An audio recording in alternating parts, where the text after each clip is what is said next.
Bismillahirrahmanirrahim. Assalamu alaikum. My dear students, I'm here again, your teacher Noreen, with your lecture number 4. We are lecture number 4 of your unit number 3.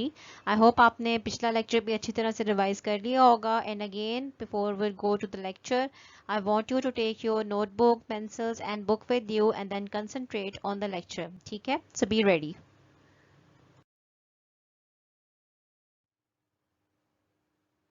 The unit number 3 is living on earth and in our previous lecture हम लोग living things के characteristics पढ़ के आए हैं और उसके साथ हमने habitat के बारे में पढ़ा है, उसकी types के बारे में पढ़ा है और देखा है कि कौन से habitat में किस तरह के animals रहते हैं. अब इस lecture के अंदर हम क्या पढ़ेंगे? इस lecture में हम लोग इकोसिस्टम के बारे में पढ़ेंगे, उसकी डेफिनेशन, इकोसिस्टम क्या होता है, उसके बाद इंडेंजर्ड एनिमल्स और एक्सटिंक्ट एनिमल्स के बारे में पढ़ेंगे और उनकी एग्जांपल्स को भी देखेंगे. ठीक है, तो I hope you are ready now. तो अपनी बुक्स खोल लें और साथ साथ ध्यान से अपनी बुक्स को भी देखते जाएं और लेक्चर को भी देखते जाएं.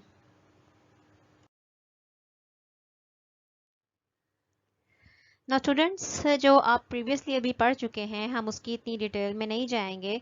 जस्ट जैसे मैंने पहले बताया, कैरेक्टरिस्टिक्स हमने पढ़ी हैं, हैबिटेट्स के बारे में पढ़ा है. ठीक है, अब इस लेक्चर में जो हम पढ़ेंगे, जो हम पहले भी पढ़ चुके हैं, वो क्या है कि what is an ecosystem. Ecosystem क्या होता है? जिसमें लिविंग थिंग्स और नॉन लिविंग थिंग्स आपस में इंटरेक्ट करती हैं, that is known as the ecosystem.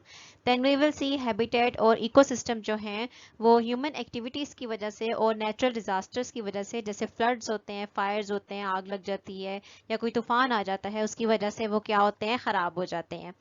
Then we will सी के एनिमल्स जो हैं वो इंडेंजर्स हैं, उनको हंट करने से वो क्या होते हैं? आहिस्ता आहिस्ता ख़त्म होते जाते हैं, मर जाते हैं, जिसकी वजह से वो डेंजर में आ जाते हैं क्या होने के? एक्सटिंक्ट होने के. और एक्सटिंक्ट क्या होता है? When all the animals of the species become और वेनिश फ्रॉम द अर्थ. जब वो अर्थ से बिल्कुल ख़त्म हो जाते हैं, कहीं पे भी नहीं रहते, तो हम उनको क्या कहते हैं? एक्सटिंक्ट कहते हैं. And in the last what we should do, we can help to protect the environment.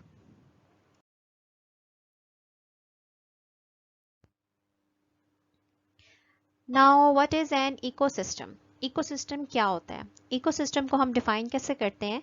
The living things in a particular place interact with each other and with non living environments, weather, earth, soil, sun, climate, atmosphere. This is called an ecosystem.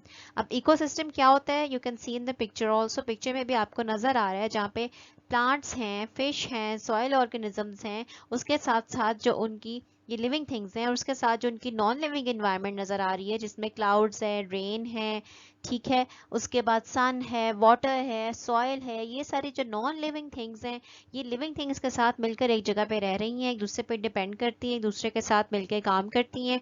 और जब ये सारी चीज़ें आपस में मिलती हैं तो ये एक सिस्टम बनाती हैं. और इस सिस्टम को हम क्या कहते हैं? We call this system an ecosystem, जिसमें आपस में एक दूसरे के साथ मिलकर सारी चीज़ें क्या कर रही होती हैं? इंटरेक्ट कर रही होती हैं.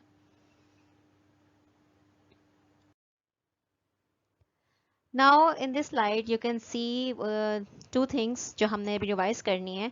एक्सटिंक्ट और साथ उसके हमने देखना है इंडेंजर्ड एनिमल्स क्या होते हैं. तो पहले हम देख लेते हैं इंडेंजर्ड एनिमल्स क्या होते हैं. इंडेंजर का मतलब होता है खतरा. वो एनिमल्स जो खतरे में हैं, और किस खतरे में हैं कि वो क्या हो जाएंगे? ख़त्म हो जाएंगे. So those animals which are endanger are called endangered animals. और इंडेंजर्ड एनिमल्स पाकिस्तान के जो यहाँ पे आपको एग्जांपल्स नज़र आ रही हैं वो कौन से हैं? माउंटेन शीप है, एशियन ब्लैक बियर है, माउंटेन वीजल है, फॉरेस्ट डोरमाउस है. ठीक है, साथ इसके जो दो ऑलरेडी एक्सटिंक्ट एनिमल्स हैं जो अब अर्थ पे कहीं भी जिंदा नहीं हैं, वो कौन से हैं? एक तो है dodo and the other one is the dinosaurs. जो कि क्या है, किसी नेचुरल डिजास्टर्स की वजह से डायनासोर्स जो हैं वो एक्सटिंक्ट हो चुके हैं, या ये जो डोडो हैं वो हंटिंग की वजह से हो चुके हैं. तो ये वो एनिमल्स हैं जो अब अर्थ के ऊपर बिल्कुल प्रेजेंट कहीं भी नहीं हैं और हम कहते हैं कि वो क्या हो गए हैं? एक्सटिंक्ट हो गए हैं. Now in our next slide we will see what are the living and non-living things. ये आपकी बुक पे भी एक पिक्चर थी जो मैंने पहले भी बताया था कि आपने करनी है. लिविंग और नॉन लिविंग थिंग्स को अलग अलग करना है.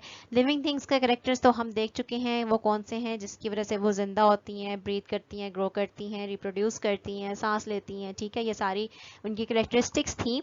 तो लिविंग थिंग्स क्या होती हैं? Animals, plants and human beings are the living things. And non living things क्या होती हैं? या तो मैन मेड होती हैं या वो नेचुरल होती हैं, जिनको किसने बनाया है? अल्लाह ताला ने बनाया है.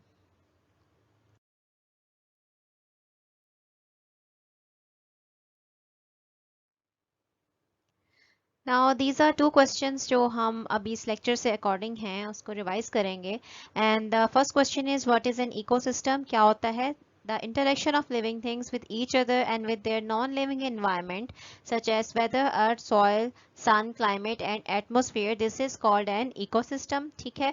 और क्वेश्चन नंबर 6 हमारा था what happened to the dinosaurs and the dodo, and the answer was the dinosaurs and the dodo extinct due to action of humans. They were hunted until no more remained. इसकी किस वजह से ख़त्म हो गए?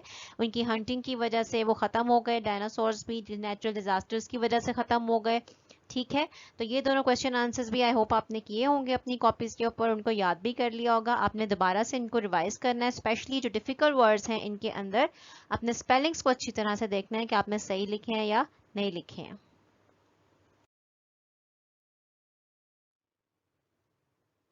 So now students, हमारा lecture जो है लेक्चर नंबर 4 आपकी यूनिट 3 की सारी रिवीजन जो है वो कंप्लीट हो गई है. आई होप आपने सारा अच्छी तरह से रिवाइज कर लिया होगा. Still if you have any questions you can ask in the comments. Thank you.